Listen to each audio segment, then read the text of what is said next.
Hello दोस्तों, मेरा नाम है सचिन सिंह और मैं आप लोगों को यूपी ट्रिपल एस सी में पेट में कैसे ज़्यादा से ज़्यादा स्कोर कर सकते हैं उसके बारे में थोड़ा सा जानकारी दे देता हूं। और मेरा percentile UP triple S C PET में पिछली बार वाले में 98.7 था। फिर भी मैं जो है लोअर वाला एग्ज़ाम नहीं दे पाया था। तो आप समझ सकते हैं कंपटीशन कितना टफ़ है।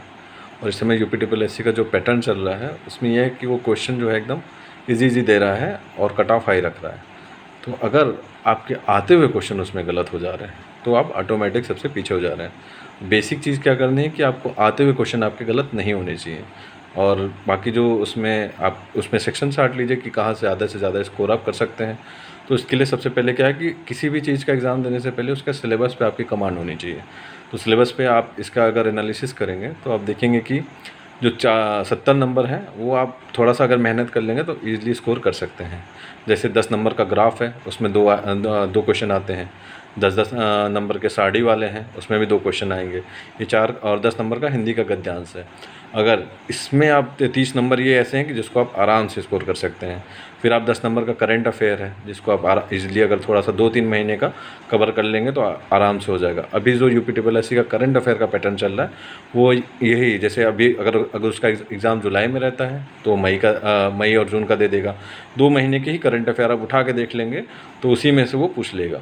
तो अगर आप 2 से 3 महीने का करंट, ज़्यादा आपको मेहनत नहीं करनी उसमें, बस आप 2 से 3 महीने का करंट अफेयर अगर पढ़ लेंगे तो ईज़िली आपका हो जाएगा। और सबसे मोस्ट इम्पॉर्टेंट है जीएस के लिए क्या है, लूसेंट एकदम रट जाइए। हिस्ट्री हो गया, ज्योग्राफी हो गया, पॉलिटी हो गया, इकोनॉमिक्स हो गया, वो सब एकदम रट जाइए। और वो सतही ही पूछता है उसमें से, तो आपको वही सबसे ज़्यादा एकदम कमांड होनी चाहिए उस पर। लूसेंट आपको एक एक उसका क्वेश्चन, और अगर उसको सब मतलब पेज वाइज याद होना चाहिए।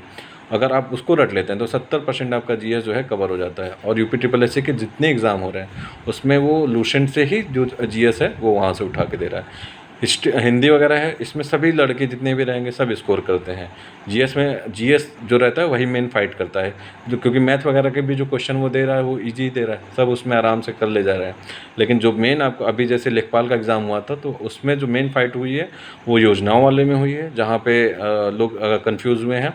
और दूसरा आपका जीएस वाले में, हिंदी सबके किसी के 25 में 25 सही हैं, किसी में 25 के 24 सही हैं। मैथ में भी इसी तरह 25 से 24, 25 से 22 रहा है। जो लेके डूबा है लोगों को, वो आते हुए क्वेश्चन या तो गलत हुए हैं या तो जीएस में उनके गलत हुए हैं या तो योजना वालों में। तो आपको अगर ज़्यादा से ज़्यादा स्कोर करना है तो पहला सिलेबस एनालिसिस कर लीजिए, उसमें क्या क्या आपके हैं, कहाँ कहाँ से आप ज़्यादा स्कोर कर सकते हैं।